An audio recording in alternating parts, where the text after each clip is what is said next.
vamos a ver la formación de la conciencia nacional mexicana, el nacionalismo de los mexicanos, ¿de dónde surge? México va a tener una temprana formación de la conciencia nacional. Ese nacionalismo mexicano, tan profundamente arraigado en cada uno de ellos, se forma muy rápidamente en toda la historia que ellos van a tener. Se forma mucho antes de que ellos vayan a ser un estado, van a ser una nación, y se forma a partir de una serie de factores que son los que vamos a ver, cómo se van desenvolviendo los acontecimientos hasta formar un espíritu de una fuerza que es la que les ha permitido, y como habíamos visto la vez pasada, les permitirá a ellos aguantar muchas cosas que van a tener que enfrentar y para las cuales van a necesitar toda la fuerza que tienen. ¿De dónde sale el nacionalismo mexicano? Entonces resulta que los encomenderos, todos los 500 de Cortés, ellos van a seguir avanzando después de la caída y todo eso, van a seguir avanzando hacia las tierras del norte y van a enfrentarse durísimamente con los indios chichimecas, con los indios yaqui, con los indios hopi.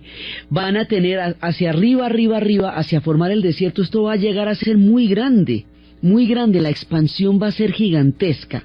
Por un lado, hacia el norte, todo y lo que después va a ser, y hacia la Alta y la Baja California, todo eso se van a ir expandiendo, y van a ir encontrándose con una serie de pueblos, y se van a encontrar allá, y por el sur también, por el lado de los mayas.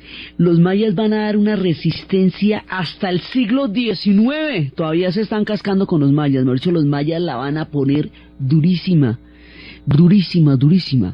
Entonces van a continuar los enfrentamientos durante mucho tiempo por el lado maya al sur, por el lado de la selva, claro, además tiene la ventaja de la selva que les permite mucho más tiempo de ocultarse, y por arriba van entrando hacia el norte, todo lo que va a ser la parte norteña.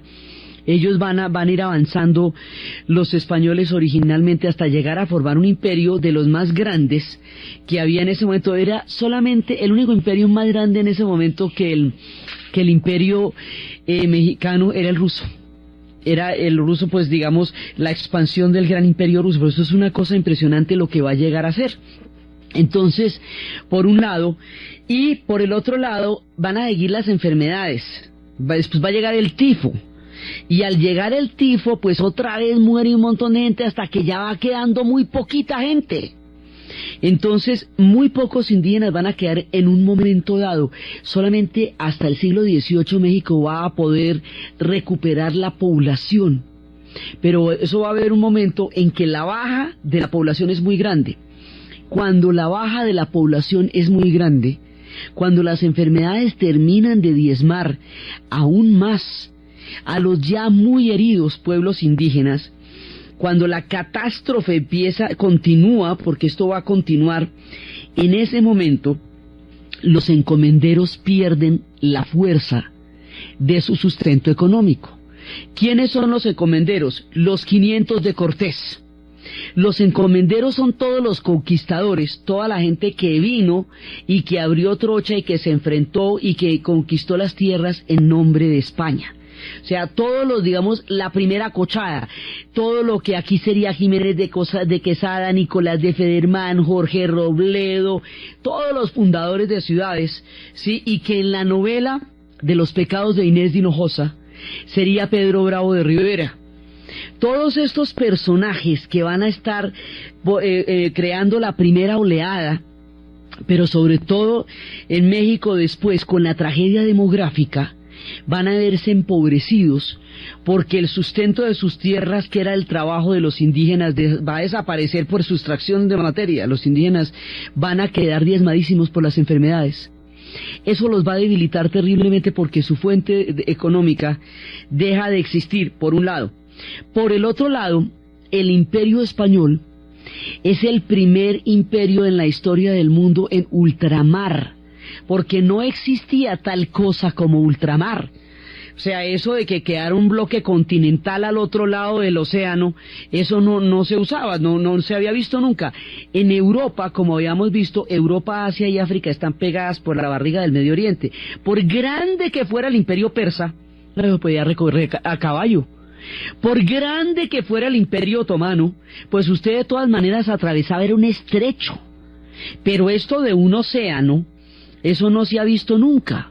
Entonces, el hecho de que haya un océano de distancia entre España y el imperio hace que sea muy difícil de gobernar, muy difícil de institucionalizar y muy difícil de controlar, porque hay 3 meses en barco de distancia de ida y 3 meses en barco de venida, no hay internet, no hay fax, no hay teléfono, no hay teleconferencias ni videoconferencias, no puede llamar a ver qué está pasando por allá, toca que crea lo que le dicen.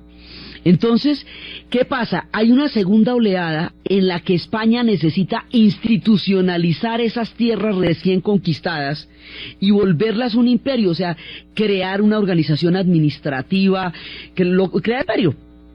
En ese momento, los encomenderos que originalmente habían conquistado esas tierras empiezan a ser más bien un peligro para la corona en lugar de ser una fuente de riqueza para la corona, porque hay el terror de que se formen poderes locales. Como está tan lejos, es muy fácil que el que esté allá, como ese es el que está, termine gobernando él esas tierras en últimas, en la práctica, porque es el que está ahí.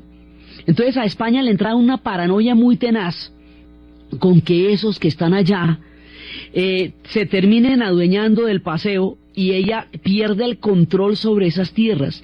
Entonces va a haber una pugna entre los encomenderos, los 500 originales de Cortés, y los funcionarios que van a llegar de la península a gobernar, porque sienten como que nadie, mejor dicho, que ellos hicieron todo el camello, que hicieron todo el trabajo, que se dieron la pela, que hicieron la guerra, y luego a la hora del té los van a dejar por fuera, porque los van es como corriendo del paseo.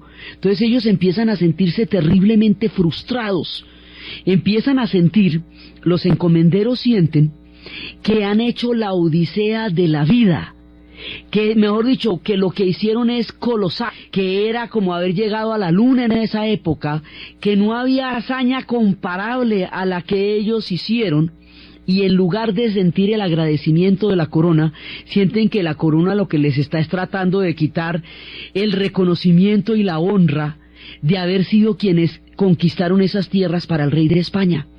Entonces los encomenderos empiezan a sentir frustración y amargura, porque sienten que no los reconocen, y a medida que van avanzando a esas tierras del norte, que son cada vez más inhóspitas, y se van encontrando con todas estas guerras y todo, después van diciendo que ellos merecerían una suerte distinta por todo lo que hicieron, y hay esta sensación de ingratitud, como de estafa, como de dolor, que ellos hicieron cosas impresionantes, lo hicieron en nombre de la corona, y la corona no les agradece ni les reconoce como es debido, y están en las tierras más duras y más tenaces, que son las del norte a donde van yendo, y como que no se corresponde una cosa con la otra. Yo ya me voy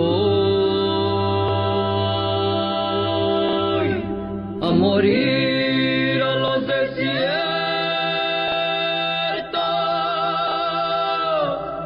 Me voy del ejido y esa estrella marinera. Aquí pasan cosas que nunca antes habían pasado en los imperios, y por eso tienen que inventárselas. No había existido un imperio en ultramar de este tamaño, porque no había tal cosa como ultramar.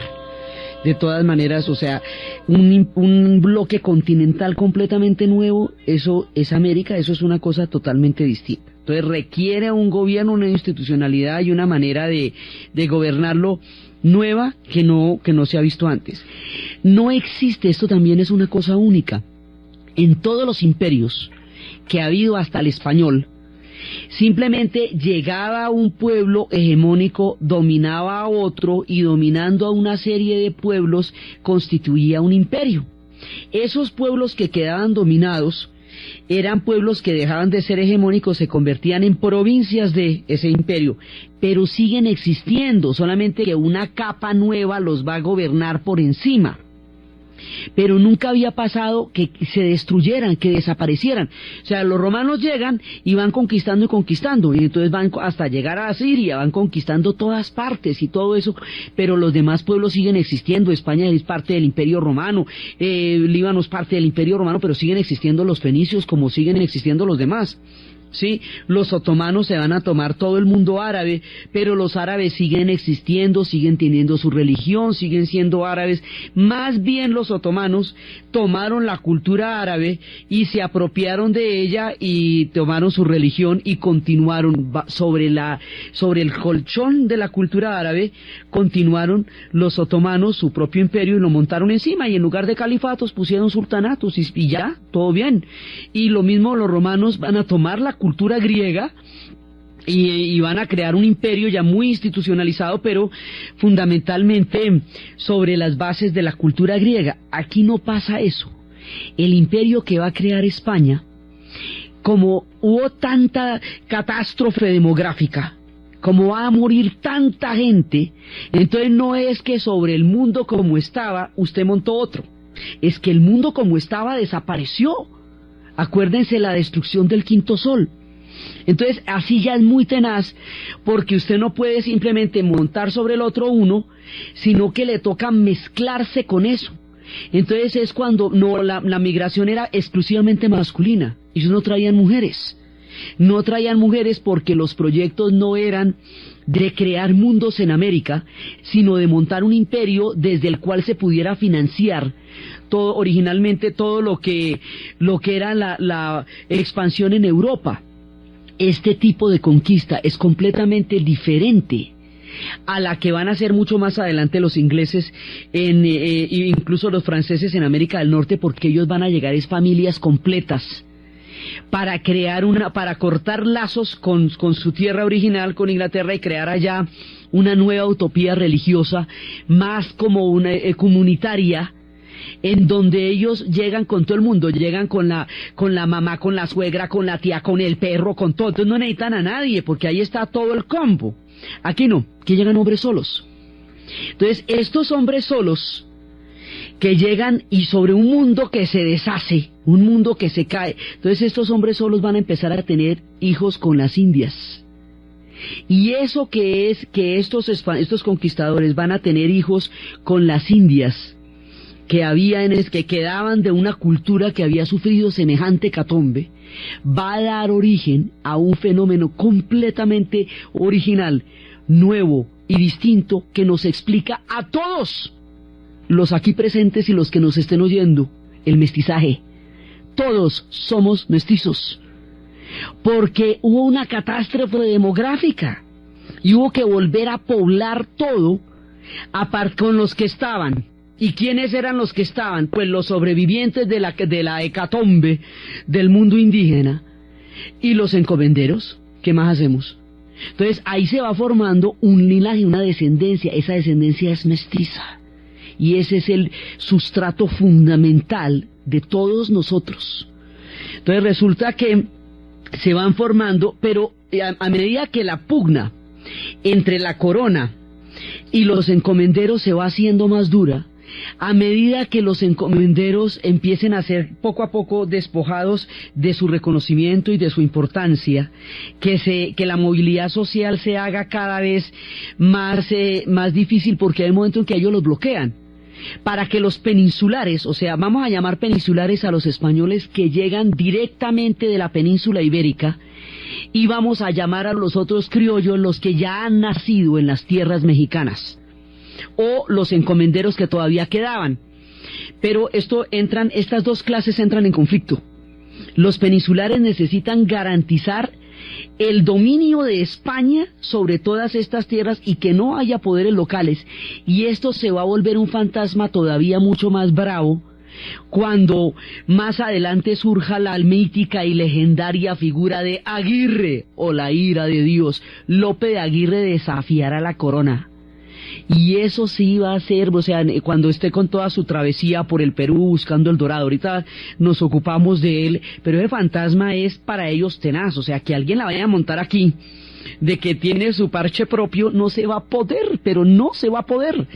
Entonces empiezan a desvanecer la importancia de los encomenderos, y estos encomenderos ahí es donde se sienten terriblemente estafados, porque hicieron las audacias y las proezas más inconcebibles de la época, y en lugar de ser considerados héroes, y en lugar de ser los adalides de la corona, lo que van viendo es que los desplazan. Este proceso de irles bajando la caña, de irles bajando la importancia, hace que 3 generaciones después, ya los descendientes criollos, mestizos, de los encomenderos con las indias ya estén empobrecidos. Ya sea gente pobre, dice, pero ¿cómo así? Si es que mi abuelo conquistó estas tierras, fue el que montó todo esto, y yo estoy de lo más vaciado cuando debería ser aquí el rey y el señor, pues esto debía ser un señorío. Entonces ahí va surgiendo un grupo que siente un profundo resentimiento contra los peninsulares, porque se sienten que les han volteado la espalda, que los han dejado atrás. Y entonces aquí se enfrentan dos clases distintas: los mestizos, los criollos, los descendientes de los encomenderos, que se sienten traicionados por la corona, y la corona, que necesita desesperadamente ratificar el dominio sobre estas tierras mediante una complejísima institucionalidad de funcionarios, de oidores, de veedores. Eso va teniendo diferentes nombres, pero tiene que ser una cosa, un aparato enorme para que pise duro. ¿Por qué? Porque es que ellos están teniendo una mano de guerras en Europa, hasta que llegue un punto en que la mano de guerras en Europa va a hacer que ellos no puedan sostener los dos imperios. ¿Se acuerda que ese imperio se habían formado por Juana la Loca y Felipe el Hermoso, que habían tenido a Carlos V, y Carlos V había sido el padre de Felipe II, que es el momento más esplendoroso del imperio? Y se nos habían juntado 2 coronas, la casa de los Habsburgo, la de Austria, y la española. Aquí, cuando se hace tan grande el imperio, entonces vamos a hacer una cosa con los Austrias. Les dicen los españoles a los Austrias: ustedes gobiernan toda la parte europea y nosotros nos vamos a concentrar en ultramar, porque está muy grande esto, los tercios españoles ya no dan más. Entonces surge una dinastía borbónica, una rama francesada borbona, que es la que va a gobernar España. Por eso es que en Madrid existe un Madrid de los Austrias y otro Madrid Borbón, ¿ve? Porque eso pasó. Entonces los austríacos van para formar un imperio tenacísimo también, que será el imperio más importante del centro de Europa. Aquí hay 2 capitales, Viena y Madrid. Entonces, a medida que eso va pasando, va adquiriendo cada vez más importancia lo que es América, sí, o sea, todas las tierras del Nuevo Mundo y de Nueva España, porque ahí es donde se va a basar el poderío del imperio. Ese imperio necesita financiarse, porque además ese imperio va a llegar hasta Filipinas. Por la vía de México, por el lado del Pacífico, por el lado de Acapulco, va a llegar hasta Filipinas. Y en Filipinas esos son 10.000 islas con una cantidad de culturas las más diferentes, y allá va a llegar el imperio español. Por eso era que se decía que no se ocultaba el sol, porque estaba en Filipinas lo mismo que en México y en Europa. Por eso en alguna parte del imperio siempre era de día. Por eso era que se decía que en el imperio de Carlos V no se podía ocultar el sol, porque siempre había sol en alguna parte, porque era el planeta el que tenía de por medio. Entonces eso necesita billete, hay que financiar eso, pero hay que financiarlo en serio. Entonces esta financiación, la necesidad de financiar ese imperio, hace que el oro se busque desesperadamente. Entonces lo que era una ilusión, una quimera, ahora se vuelve una necesidad de verdad. Van a buscar oro y van a buscar plata por todo el Nuevo Mundo. Van a esculcar el Nuevo Mundo piedra por piedra, grano por grano. Van a abrir huecos, mejor dicho, van a hacer una requisa gigantesca de todo el continente hasta que aparezca, ¿sí? Entonces es aquí donde se forman los mitos. Estaban buscando, decían que existía una ciudad de los papas blancos, que era la ciudad de La Plata, buscando la ciudad de La Plata por el sur, porque acuérdense que esto es un solo imperio, entonces el proyecto está por todos lados, está por México, pero también está por el sur. Entonces, buscando la ciudad de La Plata, creen que está en un río, y van buscando el cauce del río, un río que parece un mar, a ver si ahí está. Ahí no estaba, pero el río se quedó llamando el Río de la Plata. Sí, entonces están buscando el país que recorre el Río de la Plata. En el futuro recibirá el nombre de Argentina, porque la palabra latina para plata es argent. Sí, entonces de argent se va a llamar Argentina, porque se supone que ahí quedaba la ciudad de los papas blancos. Y ahí quedaba el Río de la Plata, y queda el Río de la Plata, y queda la Argentina, ahí no estaba la Plata, sigamos. Entonces por el otro lado están buscando la ciudad de los papas blancos, por arriba están buscando las 7 ciudades doradas de Cibola, y por el centro están buscando el Dorado, y hágale, y busque, en la búsqueda del Dorado, es cuando aparece la figura de Lope de Aguirre, que va a hacer toda la vuelta por el Perú, y va a buscar ese Dorado, y Lope de Aguirre sí se declaró en rebeldía con la corona.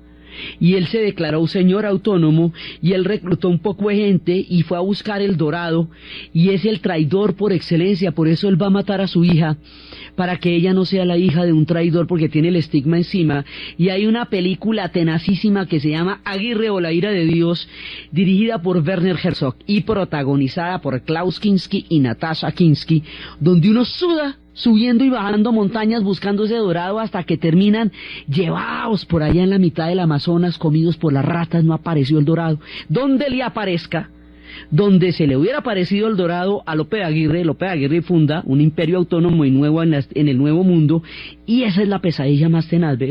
Por eso es impresionante la figura de Aguirre. Hasta en Los pecados de Inés de Hinojosa, la Torralba había cabalgado con los garañones de Aguirre, que eso era ser uno mucho lo salvaje y mucho lo terrible. Entonces resulta que aparece, la plata va a aparecer en 2 partes. Va a aparecer en el Perú, las minas de Potosí, y van a aparecer en México, en nuestras tierras de relato, en lo que llamamos el camino de adentro, el camino de tierra adentro. En el camino de tierra adentro van a aparecer las minas de plata de San Luis de Potosí. Entonces aparecen las minas de San Luis de Potosí, Guanajuato y Zacatecas. Y esas minas son enormes, y esas minas determinan que la Nueva España, que es como se llama en ese momento México, se vuelva el corazón del Imperio Español. Entonces el Imperio Español va a estar montado sobre Nuevo México y sobre el Perú, por las minas de Potosí en el Perú. Los demás somos subsidiados, digamos, los demás muy queridos, muy divinos, y aquí había oro y todo, pero la dureza, la tenacidad, está montada sobre México y Perú. Entonces eso es el que va a dar el billete para financiar el imperio, para poderlo expandir, para mantenerlo, para todo eso. Aparece en un momento en que lo necesitaban desesperadamente. Y el oro también va a aparecer, pero esas minas de plata garantizan la supervivencia del imperio español y que puedan seguir aguantando todo lo que les quedará. Entonces, en ese momento es cuando ya hay como financiar el imperio, razón de más para mantener este imperio totalmente cohesionado, para mantener la contabilidad de los imperios, porque esto es lo que les va a dar a ellos la fuerza para seguir adelante. Por eso mucho tiempo después, cuando el imperio portugués estaba en una época de crisis, decía que por qué, siendo el mismo Dios, el de España y el de Portugal, le había dado el oro y la plata era a los españoles, y a ellos no les daban nada. Ya más adelante los portugueses descubrirán la ruta del oro, la que llegue a Goiás y la que vaya por toda la zona de Ouro Preto, porque decían que, mejor dicho, que siendo el mismo Dios, ¿por qué favorecía a los unos y no a los otros? Entonces, pero aquí les aparecen estas minas, y estas minas hacen la diferencia, y estas minas son las que le van a dar la importancia capital a México dentro del mundo español. De aquí para adelante el imperio es viable. Entonces, mientras tanto, los españoles están desarrollando semejante imperio, pero están enfrentando muchas potencias allá, porque Inglaterra se está volviendo una potencia muy seria y una potencia ultramarina también. Y Francia ha desarrollado un estado poderosísimo, entonces están en guerras permanentes con Francia. Y las cosas en Europa están muy complicadas. En la medida en que las cosas en Europa se compliquen, en que la pelea con los holandeses se les vaya a volver un agujero negro que no pueden ganar, en que Francia se haga cada vez más poderosa, en que Inglaterra se haga una tremenda nación y con un poderío naval impresionante, en esa medida España necesita cada vez más a América. Esto va cogiendo importancia hasta que se le va volviendo el corazón de su proyecto histórico. Y con las minas de plata y con toda la financiación del imperio, precisamente para mantener el equilibrio de poder frente a las potencias europeas, en ese momento es que los europeos, los ingleses, los franceses y los holandeses montan la piratería. Entonces la piratería era la yugular del imperio español, era desangrarlo por donde arrancaba. Habíamos visto la vez pasada que esos salían de la Veracruz, luego iban a La Habana y de La Habana salían a mar abierto, y que ahí alrededor de La Habana era donde estaban las barreras de coral, que era donde podían ocultarse los piratas y los corsarios y atacar, robar los tesoros y esconderlos en las cuevas, porque en alta mar la custodia que tenían los galeones ya era impenetrable para la fuerza, porque es que los piratas eran barcos de ataque, o sea, esto era una atracadita rápida y chin chin nos fuimos.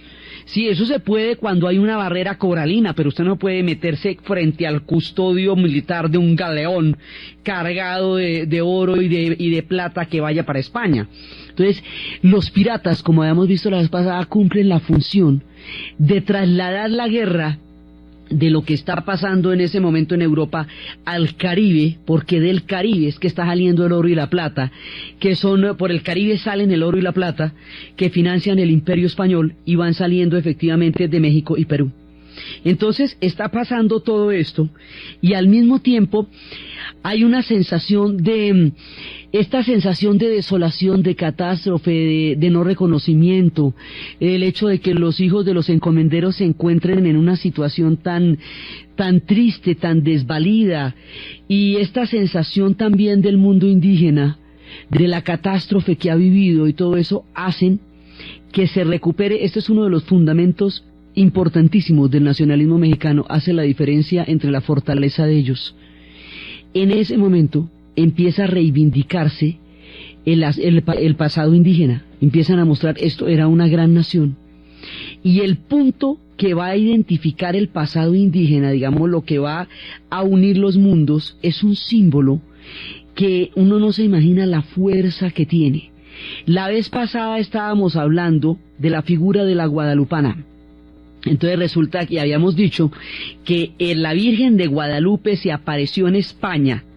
Era una virgen morena, bizantina, que se le va a aparecer al pastor Gil Cordero y que le dice que le haga en la gruta donde ella está una gran iglesia, un santuario, que él va a llegar a su casa, su hijo va a morir, pero él está tranquilo porque él va a crear el santuario y le van a devolver al hijo, cosa que efectivamente pasa, y empieza la devoción de la Virgen de Guadalupe. Por esa devoción de la Virgen de Guadalupe es que el cerro de Bogotá, que queda al lado de Monserrate, se llama Guadalupe. Por esa devoción de la Virgen de Guadalupe es que una de las islas del Caribe se llama Guadalupe. Por eso es que una cantidad de regiones de nuestro mundo se llaman Guadalupe, por esa Virgen de Guadalupe morena, bizantina, que se le aparece a Gil Cordero, y que tiene un origen árabe, porque hemos visto que Guadab es una palabra árabe, que era del Guadalquivir, del Guadiana. Sí, es un origen, la palabra tenía un origen árabe, y esta es una virgen mora bizantina, y que se les va a parecer que es una virgen morena.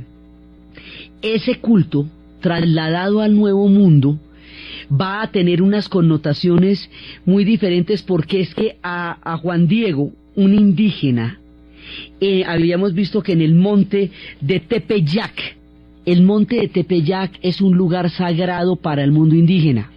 En el monte de Tepeyac estaba la Tonanzi, y la Tonanzi es una mujer, era la madre, era la representación de la madre con una cunita, ¿sí? Entonces, en el lugar donde la Tonanzi, que era la madre del mundo indígena, que se representaba con una cunita, tenía su punto sagrado en el centro, en el monte de Tepeyac. Ahí se le va a aparecer a Juan Diego el indígena, recientemente que ha canonizado, una mujer morena, una virgen indígena, la guadalupana.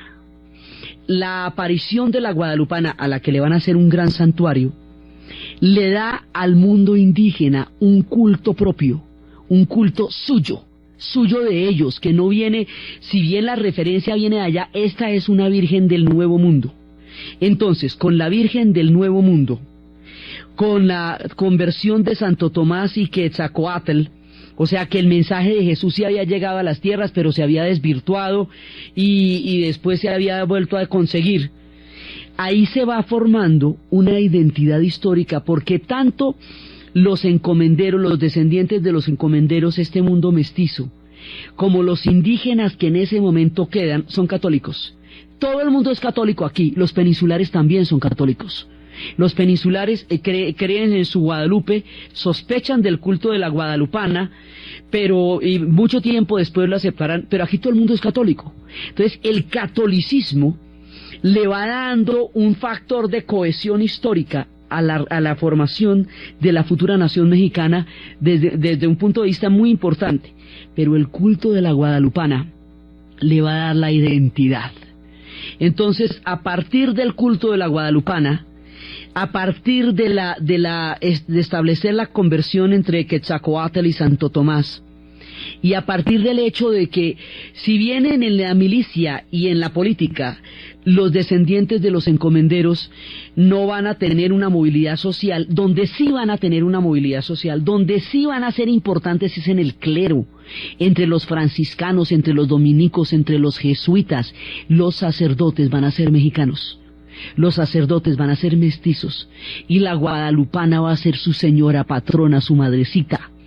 Y esos son los que van formando también la nación mexicana poco a poco. Entonces ahí, cuando viene el testimonio de Fray Bartolomé de las Casas, que es, como diríamos actualmente, el delegado de los derechos humanos, Fray Bartolomé de las Casas empieza a narrar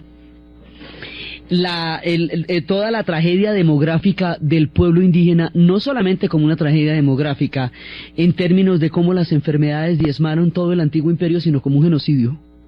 Y empieza a decir, esto se montó sobre un dolor inmenso, sobre la destrucción de una cultura.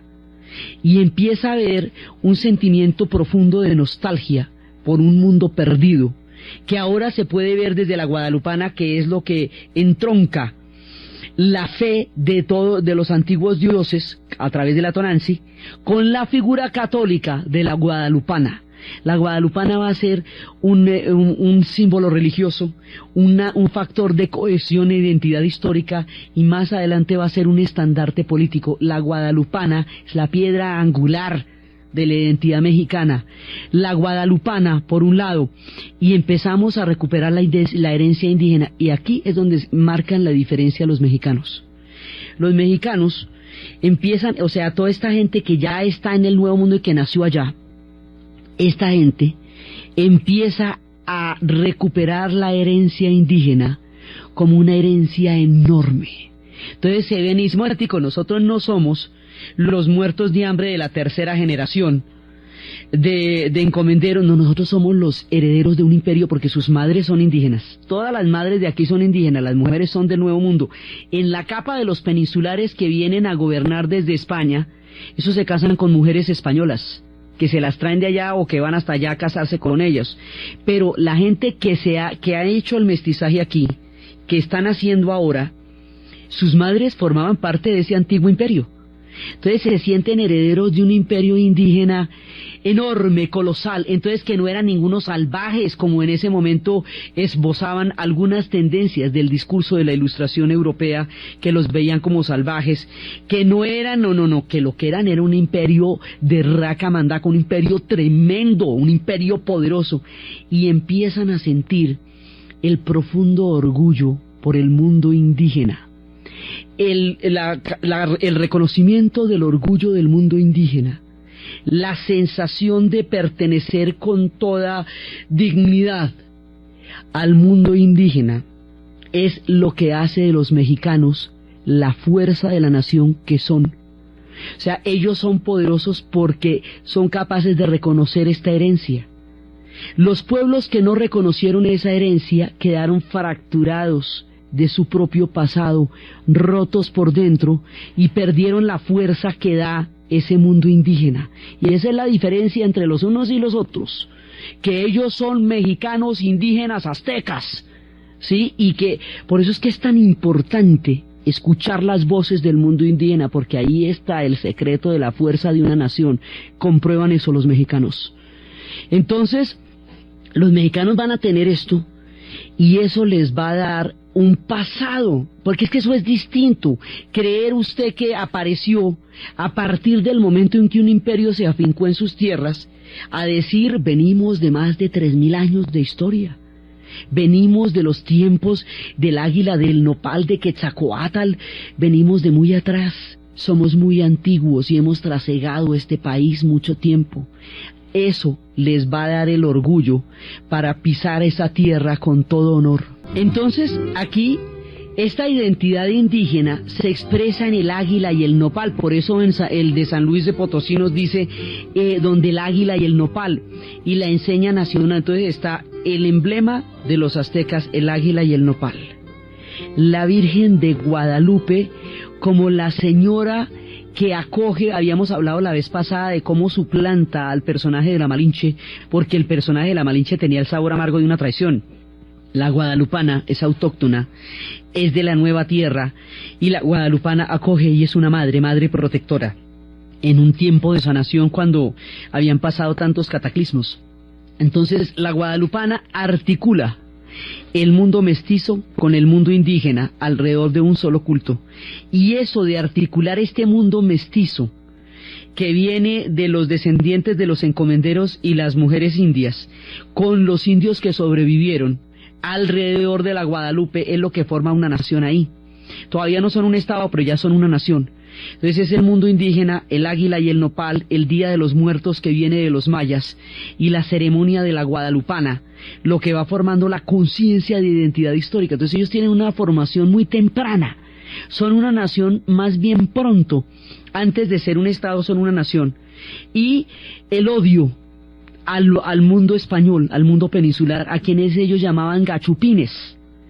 Estos gachupines los distinguían de los descendientes porque ellos son peninsulares, mantienen su condición peninsular, se casan con mujeres españolas y van a mantener, digamos, hay un momento en que hay estamentos diferentes entre lo que es todo el gobierno del Imperio Español, todos los funcionarios provenientes de la península, y lo que es la gente que vive en el mundo de la Nueva España. La gente que vive en el mundo de la Nueva España no tiene movilidad social y no va a ocupar esos cargos nunca. Los criollos no van a poder ocupar esos cargos jamás, porque están bloqueados. Hay un punto hasta donde no pueden subir. Entonces por eso hay una sensación de pugna con ese mundo español, con ese mundo, digamos, institucional de la península. Entonces, alrededor de esa bronca con ese mundo institucional de la península, alrededor con lo que ellos llamaban gachupines, ellos a todos le dan por el, después cuando lleguen los gringos los van a llamar gabachos, ¿sí? Entonces, inclusive en el México, digamos, en el México moderno pasan cosas increíbles. Se distingue la vieja bronca contra los peninsulares de los españoles que llegarían mucho tiempo después en el siglo XX, cuando la República Española caiga y sube el franquismo, que miles y miles de refugiados republicanos van a llegar a México, que los recibirá con los brazos abiertos, esos españoles, que después serán además la mejor decisión histórica que tome México, porque esos españoles serán los que harán de México una potencia cultural, eran la intelectualidad de la República, que junto con la intelectualidad mexicana harán una mezcla maravillosa en términos de literatura y en términos de arte y en términos de cultura. Los distinguen, en el México moderno distinguen a los republicanos de la España del siglo XX, de 1936, de los republicanos que perdieron la guerra, de estos peninsulares que eran los gachupines. Entonces, en torno a la figura de la bronca contra los gachupines, que produce cohesión, en torno a la figura de la guadalupana, que acoge, protege, da cariño, sana y ama, y en torno al mundo indígena, que provee el orgullo, que provee la dignidad, el sentido de pertenencia. Yo vengo de alguna parte, a mí no me trajeron, yo vengo de estas tierras, y es lo que ellos van sintiendo. Entonces, lo que mucho más adelante, a mediados del siglo XX, intentarán hacer, y harán los movimientos de los movimientos negros en Estados Unidos, que era empezar a crear un sentido de propia valía, un sentido de propio orgullo, el retorno a lo africano, la música africana, el afro, todo eso que será el poder negro, la revolución cultural de ellos para apropiarse de la herencia africana. Eso lo están haciendo los mexicanos con el reconocimiento de la historia indígena tempranito. Eso que haría el poeta Yeats por la Irlanda herida de comienzos del siglo XX, de recuperar toda la herencia celta, como una manera de darle a la nación irlandesa que atravesaba los días más aciagos de su historia, un sentido de propia valía y de orgullo a través de la recuperación de los grandes ancestros del mundo de los druidas. Esto lo hacen los mexicanos con el mundo de los aztecas. Y alrededor del mundo de los aztecas. Entonces los aztecas vivirán de nuevo en el alma del pueblo mexicano, en el orgullo del pueblo mexicano. Ahí vuelven a tener lugar, sus nombres volverán a ser los nombres de los mexicanos. Hoy por hoy los mexicanos se llaman Tenoch, se llaman Moctezuma, se llaman Cuauhtémoc. Es decir, llevan con orgullo los nombres de sus ancestros, se sienten identificados con sus ancestros y es más, ellos hoy día, aún los pelaos, los mexicanos chiquitos, tienen una expresión que traduce todo este orgullo al mundo moderno que se llama la raza.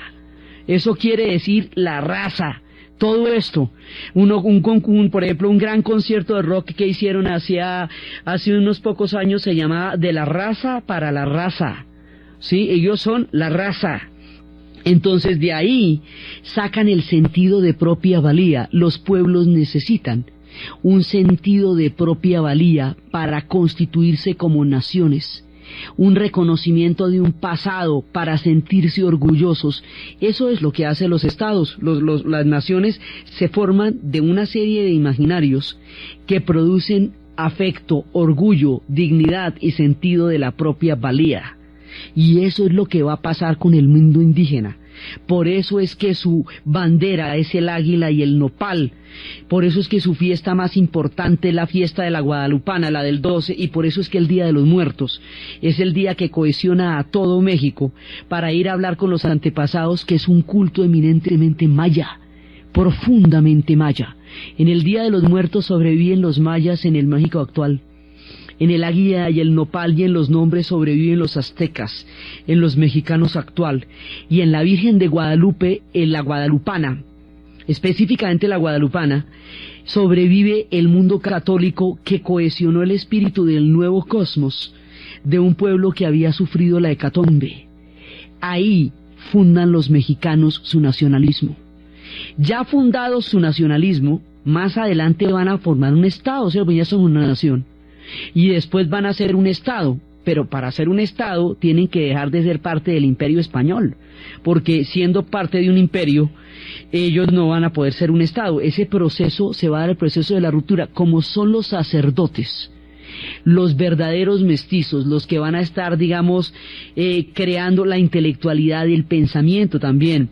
Incluso una vez van a ser expulsados los jesuitas y se van a ir para Italia y van a conocer un mundo desolador para ellos, un mundo donde todos sus valores se veían despreciados, porque la ilustración a España no le va a dar valía. España va a ser como el símbolo de todas aquellas cosas que la ilustración, en contra de las cuales está la ilustración. Es una tragedia lo que va a pasar en esa conflusión de la historia. Entonces los sacerdotes van a ser los que en el futuro lideren las rebeliones. Hidalgo y todos ellos serán los que lideren las rebeliones para formar de esta nación, de esta conciencia nacional, un estado. Entonces se va a ir a convertir en un estado. ¿Y cómo se va a ir a convertir en un estado? Ahora, los mexicanos van a tener la fuerza, es de esta temprana formación de la conciencia nacional. Y eso los hace únicos, y a la vez es un ejemplo histórico poderoso y digno, que hace de ellos una nación grande. Ellos son grandes es por eso, porque tienen un tempranísimo nacionalismo que los va a acompañar en los avatares de la historia. De cómo es esa formación de la conciencia de nacional mexicana se va a convertir en un estado de las rebeliones, de la ruptura con el imperio y de la consolidación de muchos de sus arquetipos. Eso es lo que vamos a ver en el siguiente programa.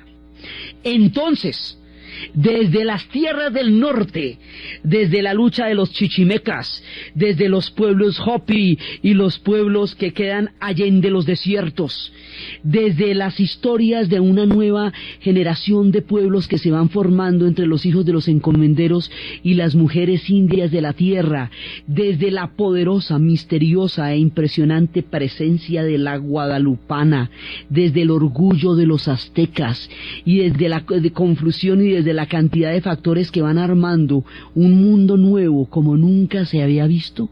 En la narración, Diana Uribe, en la producción, Jessy Rodríguez, y para ustedes, feliz domingo.